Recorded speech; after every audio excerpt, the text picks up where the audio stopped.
Welcome to the Deep Dive, your shortcut to being instantly well-informed. Today, we're diving deep into a place that's, well, bit of a paradox, isn't it? London. Definitely.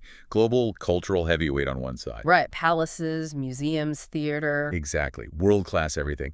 But then the other side is that reputation for being just eye-wateringly expensive. Mercilessly expensive, yeah. Yeah. The premium price challenge, as it's known. It really is. You know, the cost of a pint or a hotel, even just hopping on the tube, it can make you pause, right? Totally. So we've got loads of data here for 2025 costs, transit details, all that. But our real mission today isn't just, listing prices. Yeah. It's tackling that big question. Are those amazing London experiences actually worth the steep price tag? And crucially, if they are, how do you actually pull it off? What are the tactics you need? Well, I think we can say pretty confidently the value is there. Definitely. And it's big, but you absolutely have to be strategic about it. Okay, strategic how? You've got to use two things together. First, you really lean into the stuff that's free. And London has this almost unbelievable amount of free world-class culture, those big national museums especially. Right, the British Museum, National Gallery. Exactly. That's your foundation. Yeah. And second, you absolutely have to get your head around London's transport system, specifically the fare capping. Ah, the capping. Master that. Because Yeah. if you don't nail both of those, the free culture and the smart transit, yeah, your trip costs are going to balloon fast. Got it. So that's our plan then. We'll break down the real daily costs, what you can expect. We'll really dig into that transit system. Sounds like it's the key financial lever. It really is. We'll do the pass math, figure out if those attraction passes actually save you money, and then wrap it all up with a clear verdict and those practical tips. Sounds like a plan. All right, let's jump in. Let's face those numbers head on. Okay, first things first, we need to set some expectations.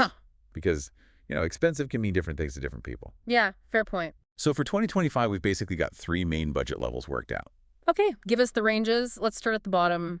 What does a real budget trip look like? What kind of discipline are we talking? Right. So if you're a proper budget traveler, hostels, hitting the markets for food, being really strict about paid attractions, you're probably aiming for somewhere around, say, 70 to 100 pounds per day. 70 pounds to 100 pounds per day. 70 pounds to 100 pounds a day. In London. That sounds tight, but maybe doable. It's doable, but yeah, it's tight. It means almost zero splurging, like supermarket sandwiches, maybe walking a lot more. I have to ask, though, at that 70 pounds end, are you really getting the London experience people travel for? Or are you mostly just, focused on not spending money? That's a really good question. And yeah, that budget relies heavily on those free museums we mentioned. It's tough. If you want a bit more comfort, maybe a hotel that's fairly central, perhaps you want to see one show, have a few decent pub dinners. Right. The things people actually want to do in London. Yeah. Exactly. Then you immediately jump up. You're in the mid-range category. And that's looking more like 150 to 200 pounds per day. Wow, okay. That's a big jump. Almost double the low end. It is. And then, if you're going high-end, nice hotels, top restaurants, hitting lots of the paid sites, you're easily looking at 250 pounds, probably more per day. 250 pounds plus. Okay. But here's the really interesting bit, I think. Based on the data we've seen, the average spend, what most people actually end up spending, often without really planning to. Yeah. It often goes over 175 pounds a day, all in. Over 175 pounds average. Wow. Okay, so that really highlights the need for that strategy you mentioned. If the average person is spending that much, probably accidentally. Exactly. It shows how easily costs can creep up if you're not actively managing them. Optimization isn't just nice to have. For most people, it's essential if you don't want a shock when you get the credit card bill. And I bet a huge chunk of that comes down to where you stay, accommodation. Oh, absolutely. Lodging is usually the biggest single cost. And in London, centrality costs a lot. Even at the budget end, a hostel bed is going to be, 25 to 45 pounds? Which is, okay for a hostel, but still. Still adds up. And once you want your own room, even a basic budget hotel, maybe slightly outside the very center, say Zone 2, Yeah. you're looking at 90 to 140 pounds a night, minimum. Okay. So if I want that bit more comfort and I want to be central, which seems important for using that transit system efficiently, where do the prices really start to climb? Yeah, that's where it gets steep. Mid-range hotels in good locations, think South Kensington, or maybe somewhere with quick tube access, like near the Jubilee line. You're typically in the 140 pounds to 220 pound bracket. 140 pounds to 220 pounds. Oh, okay. And if you're aiming for luxury or you want to be right in the thick of it near the West End theaters, or a major station like King's Cross, yeah, £300 a night is just the start. It easily goes higher. So this brings up that classic trade-off, doesn't it? Location versus price. Let's say I find a cheaper hotel, maybe £100 a night, but it's out in Zone 3. I've saved £50 compared to £150 Zone 1 hotel. Have I actually saved money overall? Probably not, actually. It's a false economy a lot of the time. How so? Well, that £50 you saved on the room, it often gets eaten up by two things: your time and higher travel costs. London's tube is great, but commuting 30 minutes each way, that's an hour of your sightseeing day gone every day. Yeah, good point. Time is money on a short trip. Exactly. And more directly, staying out in Zone 3 often means you pay more for your daily travel because you're outside the standard Zone 1-2 fare cap area. We'll get into the exact cap numbers later, but the key thing is that cheaper hotel might actually cost you more once you factor in the extra tube fares. Ah, So for most people on a typical, say, 5-day trip, paying a bit more for that Zone 1 or Zone 2 location is usually worth it. You save time and you lock in that lower daily transport cost. right. So pay for centrality to save time and control travel costs. Makes sense. Okay, let's move to the next big expense. Food. London's food scene is amazing, but finding good value can be, tricky. Tricky is an understatement. Dining out can absolutely wreck an unplanned budget. If you're eating out 3 meals a day in restaurants, you'll blow past that 175 average spend without even trying. So what are we talking cost-wise? Like a typical pub meal? Your classic main fish and chips, pie and mash, that sort of thing will probably set you back 12 to 20 pounds, which is, okay for lunch. But do that every day. It adds up. And dinner, if you want something a bit nicer than pub grub. Yeah, mid-range dinners are where the real financial damage happens if you're not careful. Sitting down in a decent, not even super fancy restaurant, you're often looking at 25 to 40 pounds just for the main course. Ouch. And that's before drinks, starters, service charge. Exactly. You and a partner do that for 5 nights. You've easily spent hundreds, maybe close to £1,000 just on dinner without realizing it. Okay, scary. So what's the strategy?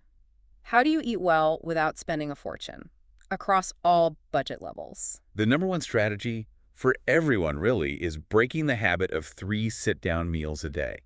Maximize self-catering where possible, and definitely use lunch specials in markets. Right. So for the 70 pounds a day budget person. That means hitting the supermarkets, Tesco, Sainsbury's, Waitrose if you're feeling handsy for breakfast, maybe packed lunches.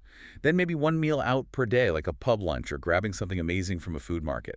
That's your splurge. And for the mid-range traveler, the 150, 200 pounds person. For them, the key is relying heavily on London's incredible food markets for lunch. Places like Borough Market, Broadway Market, Maltby Street.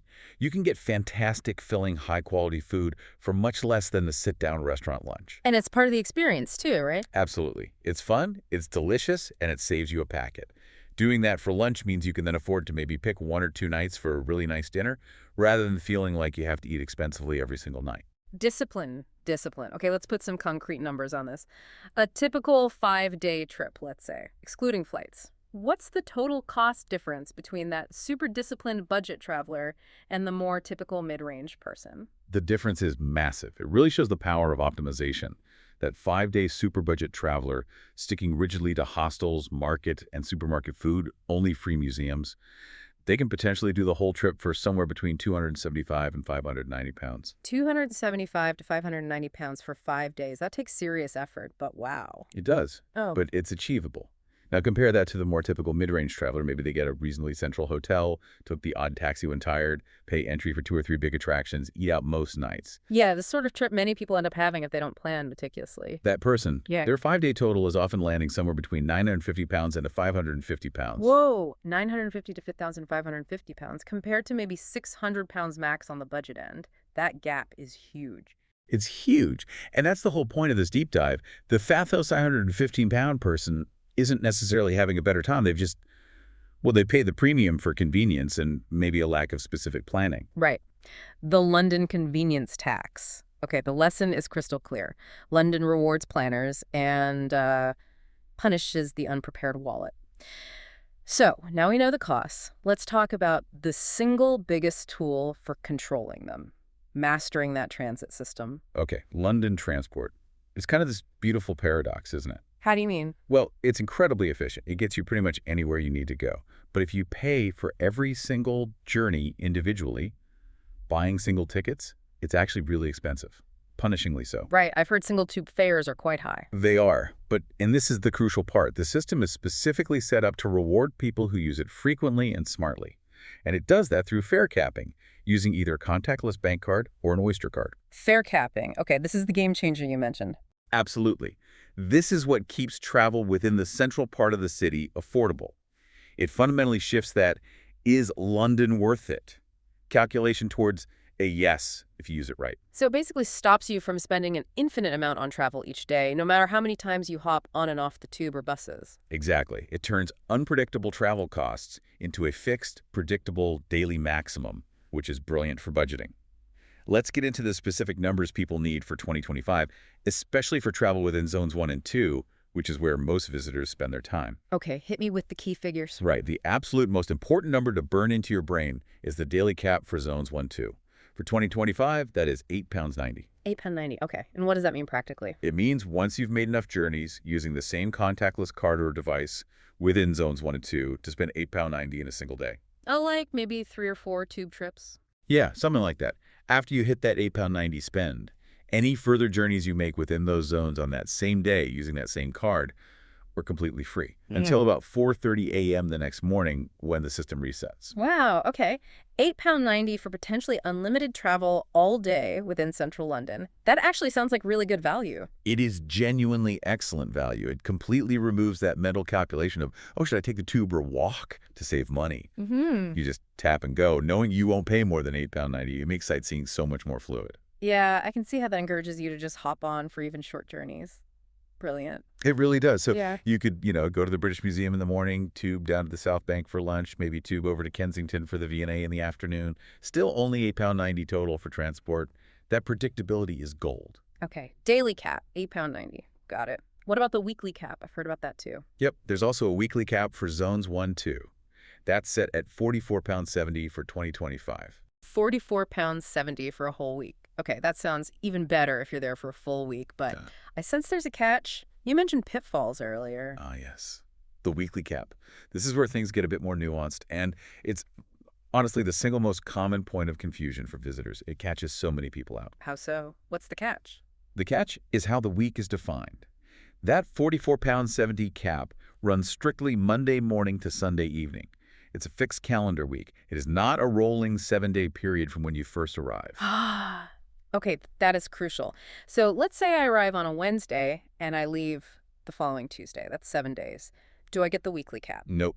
In that scenario, Wednesday arrival, Tuesday departure, you will not hit the £44.70 weekly cap. So what happens instead? Instead, the system will just apply the daily cap. You'll pay up to £8.90 on Wednesday, up to £8.90 on Thursday, Friday, Saturday, Sunday. Then, because Monday starts a new charging week, you'll pay up to £8.90 on Monday and again on Tuesday. So I'd end up paying potentially 7 times £8.90, which is way more than £44.70. Exactly. You'd likely end up paying around £62.30 in that scenario, relying purely on the daily caps. The weekly cap only saves you money if your stay neatly fits within that Monday to Sunday window, or if you travel so much on those specific days that hitting the £44.70 cap early in the week makes sense. Wow. Okay, everyone listening needs to check their arrival and departure days against that Monday-Sunday rule. Don't just assume a 7-day trip gets the weekly rate. Please don't. It's such an easy mistake to make and cost people money unnecessarily. So that's pitfall number 1, the fixed week.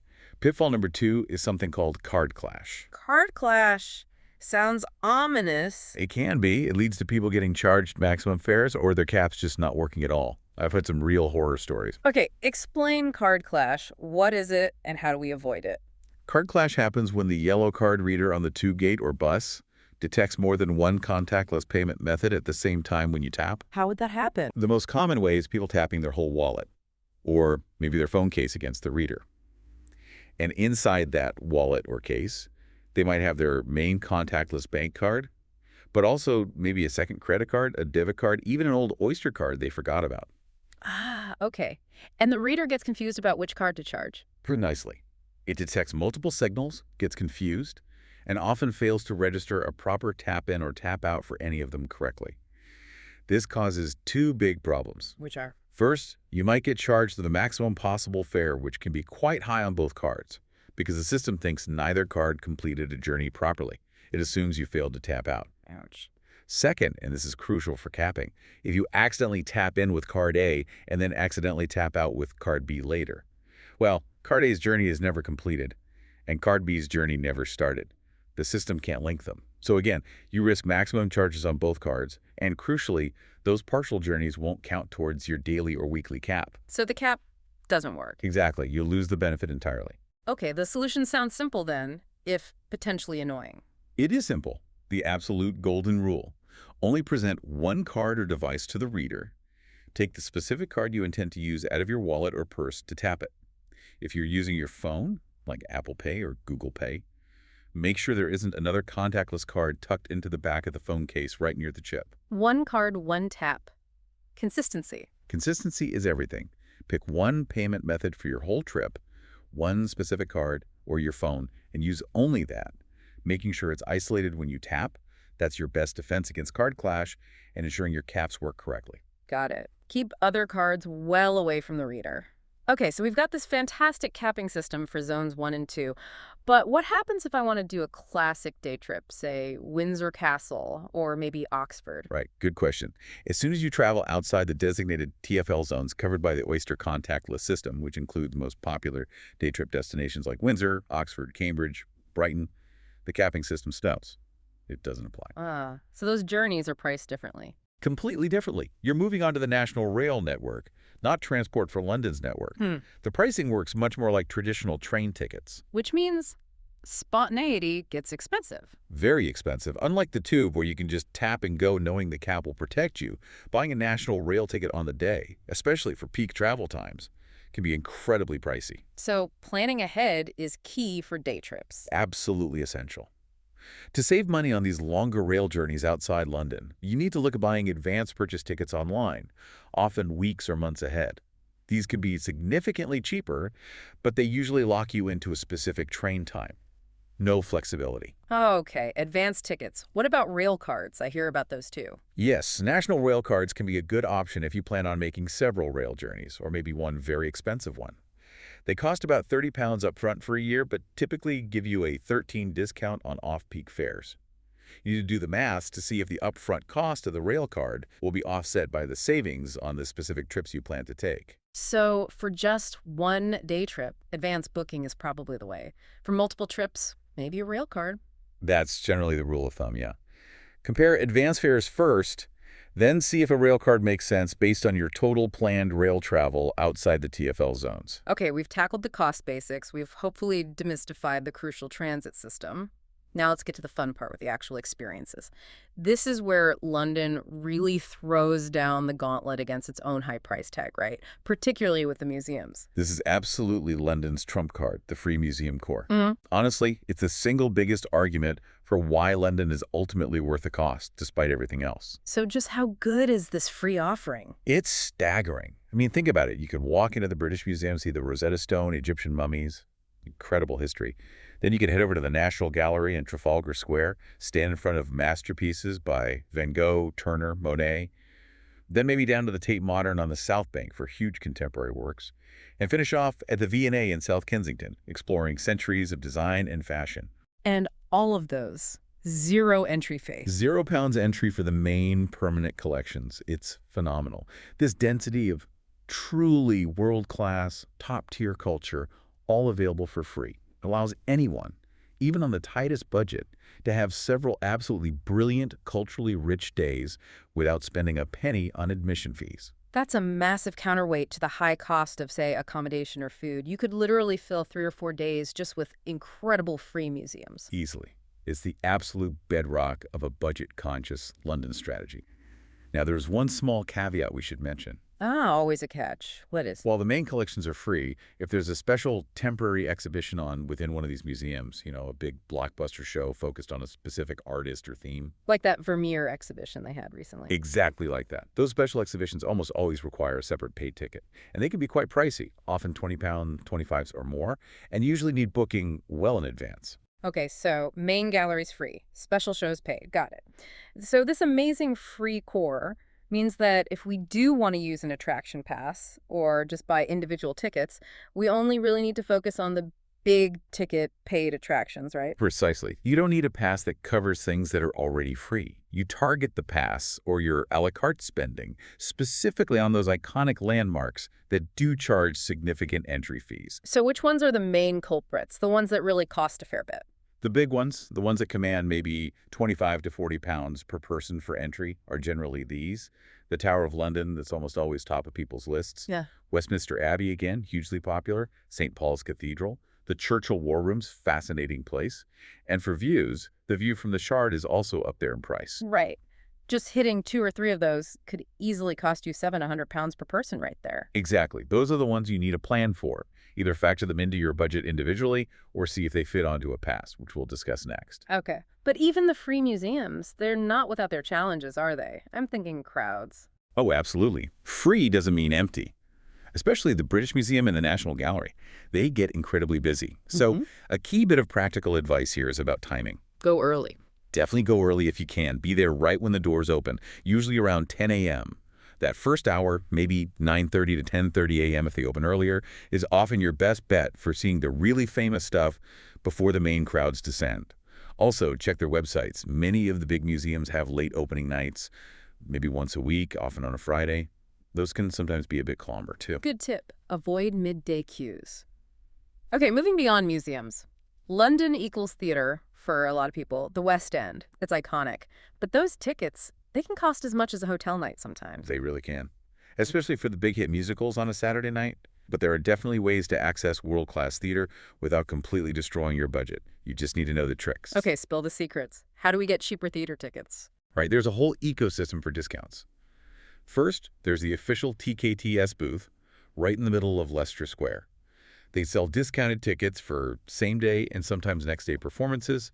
You have to queue, but you can get good deals. Okay, the TKTS booth. What else? Then there are digital options. Apps and websites like TodayTix are brilliant.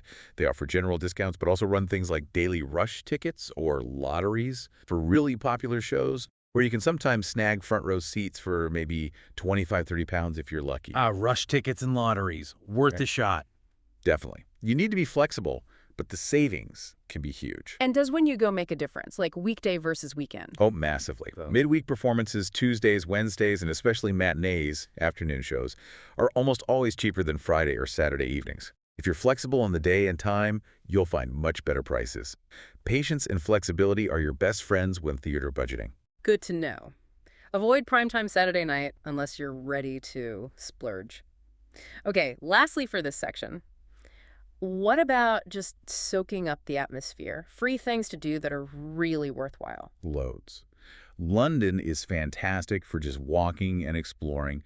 My top recommendation is always the South Bank Walk. Where does that run? You can start right down by Westminster Bridge, get your photos of Big Ben and the Houses of Parliament, then just walk east along the river. You pass the London Eye, the National Theatre, the Tate Modern, Shakespeare's Globe, all the way down towards Tower Bridge. Great views, lots to see. Fantastic views, loads of free street performers sometimes, buzzing atmosphere. It's hours of entertainment for free. Excellent. And you mentioned markets earlier for food. They fit here too, right? Absolutely. Markets like Borough Market near London Bridge or maybe Broadway Market out in Hackney, more local vibe, are not just for cheap eats. They are destinations in themselves. Yeah. Wandering through Borough Market, seeing all the amazing produce, grabbing some incredible street food for lunch, that's a brilliant, relatively low cost, and very London experience. Great. So combine the free museums with smart walking routes and market lunches. You can build a really rich itinerary without constantly opening your wallet. That's exactly the strategy. Right. We've got the costs, the transit mastery, the mix of free and paid activities. Now we need to put it all together strategically. And the big question that always comes up, those tourist passes, the London Pass, the Explorer Pass, are they actually worth the money? Yes, the pass math. It's a calculation every visitor needs to do based on their own plans. It's definitely not a simple yes or no. Okay, let's break them down. There seem to be 2 main types. The London Pass, which is based on time, and the Explorer Pass, which is based on the number of attractions. Exactly. Let's start with the London Pass. You buy it for a set number of consecutive days, 1, 2, 3, 5, whatever. During that time, you get entry into a whole list of included attractions. Sounds convenient, but is it good value? It can be, but only, and this is the crucial part, only if you are planning to be incredibly active and visit a lot of the expensive paid attractions included on the pass very quickly. Like you need to be hitting 2 or maybe even 3 major paid sites per day for it to really pay off. 2 or 3 paid sites a day, that sounds It intense. is. You have to treat sightseeing almost like a military operation to maximize the value of a time-based pass like the London Pass. Let's run some quick numbers to I- illustrate. A one-day London pass costs, what, around £80 for an adult in 2025? Roughly, yeah, give or take. So to make that £80 worthwhile, think about the individual entry costs. Tower of London is about £30, Westminster Abbey maybe £27, St. Paul's around £23, Churchill War Room is about £27, the Shard View maybe £35. Right, so if I just visit the Tower of London, £30, and maybe St. Paul's, £23 in one day, that's 53 total if I paid individually. Exactly. In that case, the £80 would have cost you 27 more than just buying those tickets separately. You've lost money. So to even break even on that £80 pass, I'd need to do, say, the Tower, £30, Westminster Abbey, 20-some towels, and maybe squeeze in the Churchill War Rooms, 27 towns, all in the same day. That's $84 value. Precisely. You need to be that aggressive. If your plan is more relaxed, like visiting one big paid site in the morning and then spending the afternoon at the Free National Gallery, the London Pass is almost certainly going to be a waste of money for you.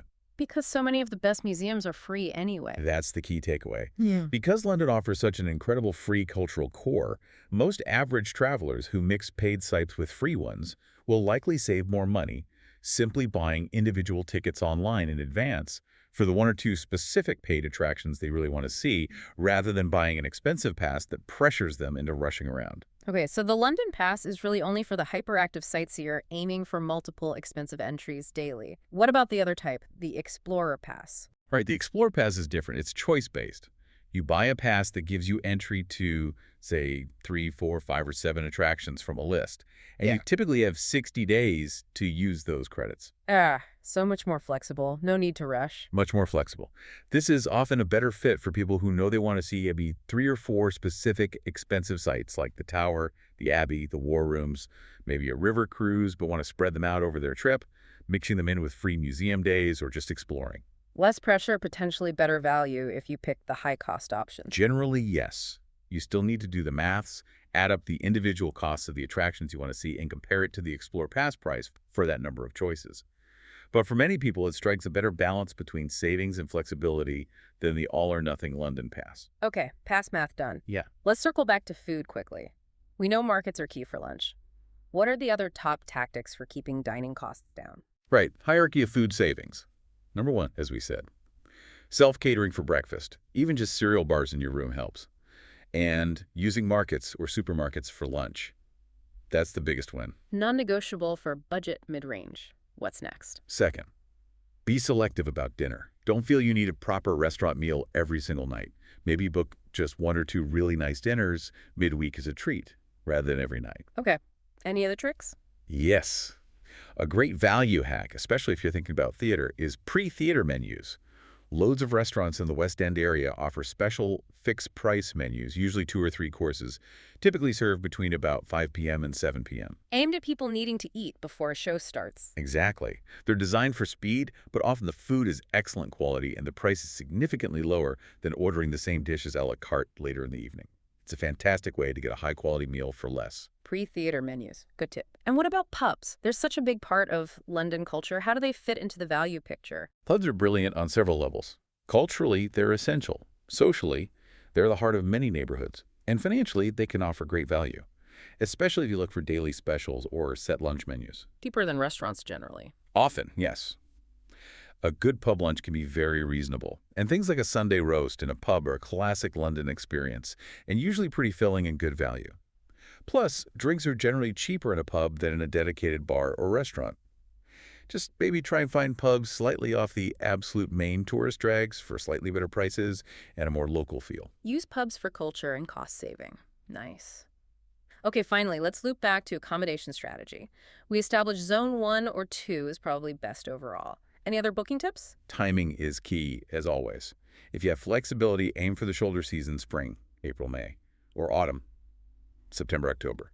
The weather can still be decent, but prices for flights and hotels are generally lower than peak summer. And traveling midweek helps too. Definitely. Hotels are almost always busier and pricier on Friday and Saturday nights.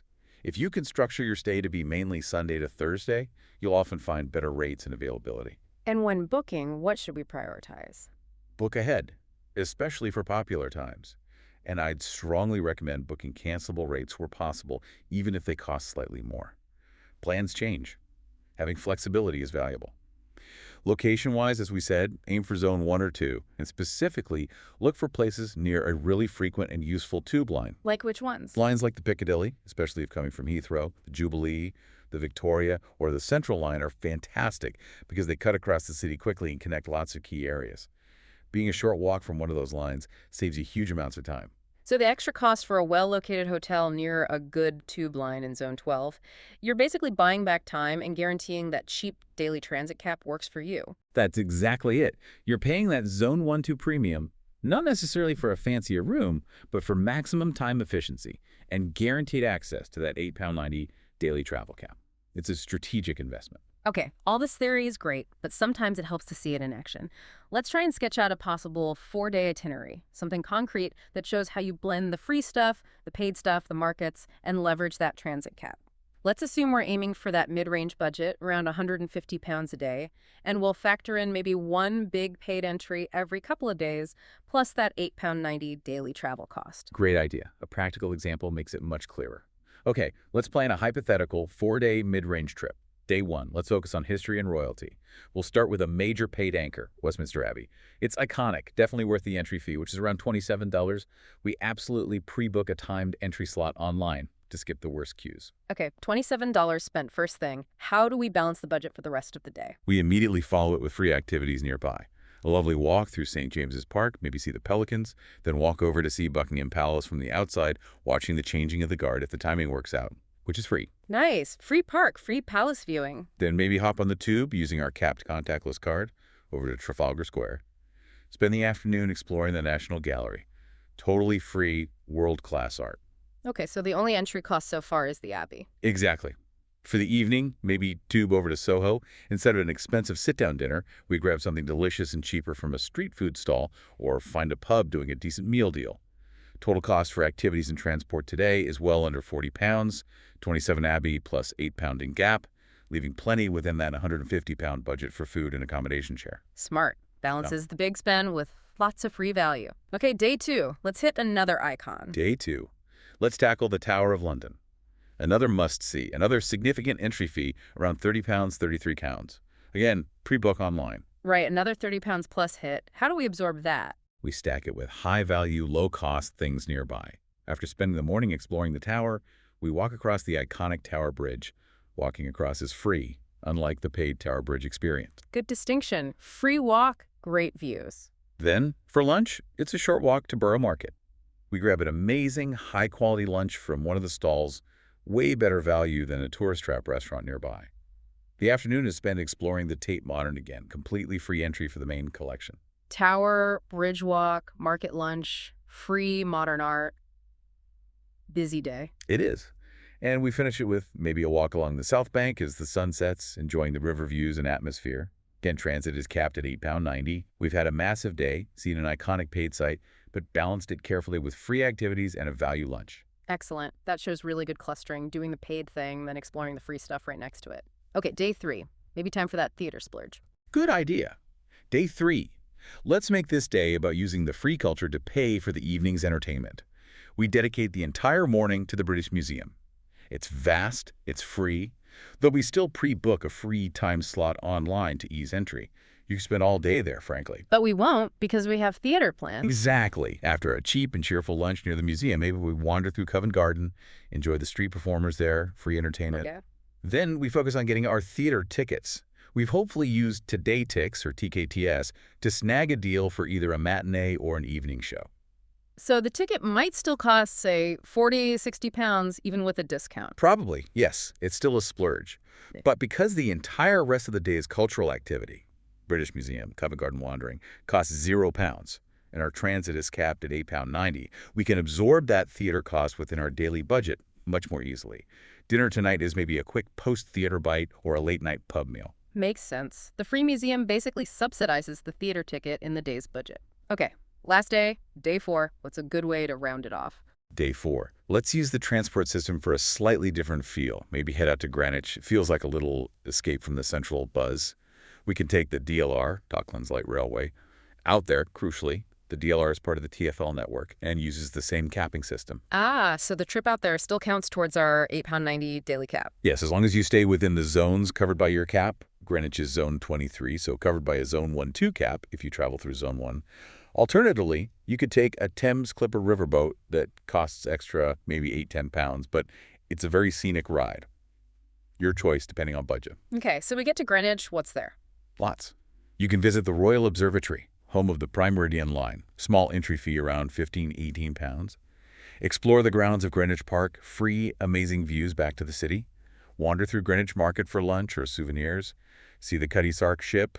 Paid entry if you want to go on board. So a mix of paid and free again. Exactly. And on the way back, maybe take the DLR via Canary Wharf to see all the modern skyscrapers. Just hop off, wander around, hop back on.